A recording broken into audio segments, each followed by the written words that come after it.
नमस्कार। आज मैं कक्षा 9वीं की गंगा नामक बुक से मैं आपको एक पाठ के पढ़ाने जा रही हूँ, जिसका शीर्षक है रीढ़ की हड्डी।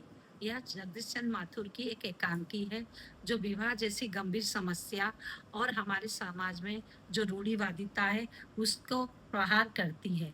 तो ये है राम स्वरूप हैं, उनकी एक बेटी है उमा।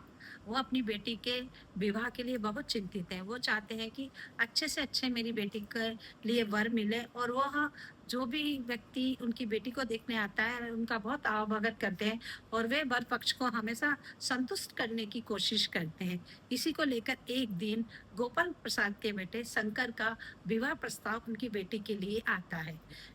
तो जब वह उनके घर आते हैं, तो बहुत रूढ़िवादी और संकीर्ण विचारों के होते हैं।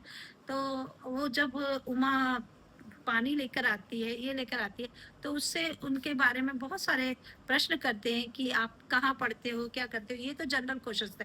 लेकिन उसे कहते हैं चल के दिखाओ, कहीं लड़की लंगड़ी तो नहीं है, बोल के दिखाओ, कहीं लड़की गूंगी तो नहीं है, गा के दिखाओ, लड़की को कुछ आता है। वो बहुत देर तक वो लड़की सहन करती रहती है।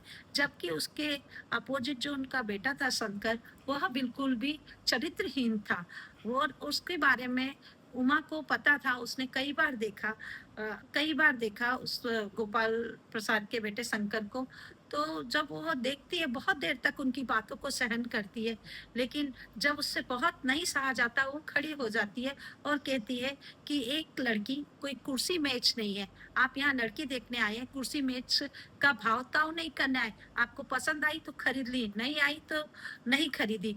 तो वो बहुत उत्तेजित हो जाती है और कहती है कि आप किसी की लड़की को देखने से पहले आप अपने पुत्र के चरित्र को देखिए, जो गर्ल्स के हॉस्टलों में घुसकर और चरित्रहीन है, और उसने कई आपत्तिजनक हरकतें की हैं। जब गोपाल प्रसाद को जब उसका पता चलता है, तो वो बहुत लज्जित होते हैं, और उमा उन्हें लज्जित कर कर कह देती है, आप जाइए, मुझे ऐसे जो जिसकी रीढ़ की हड्डी नहीं है, जिसका कोई स्वाभिमान नहीं है, जिसका कोई व्यक्तित्व नहीं है, ऐसे व्यक्ति से मैं शादी और विवाह नहीं कर सकती। और वह बहुत ही बोल्डली उनको मना कर देती है।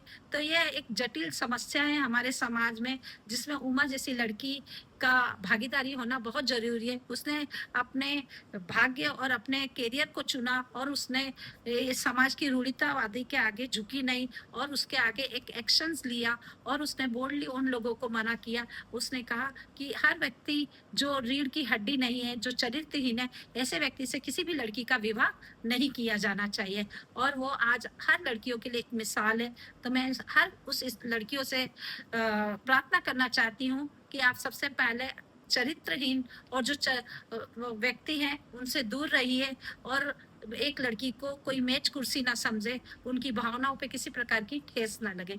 तो रीढ़ की हड्डी एकांकी हमारे समाज पे और आज की रूढ़िवादिता पे एक प्रहार है। धन्यवाद।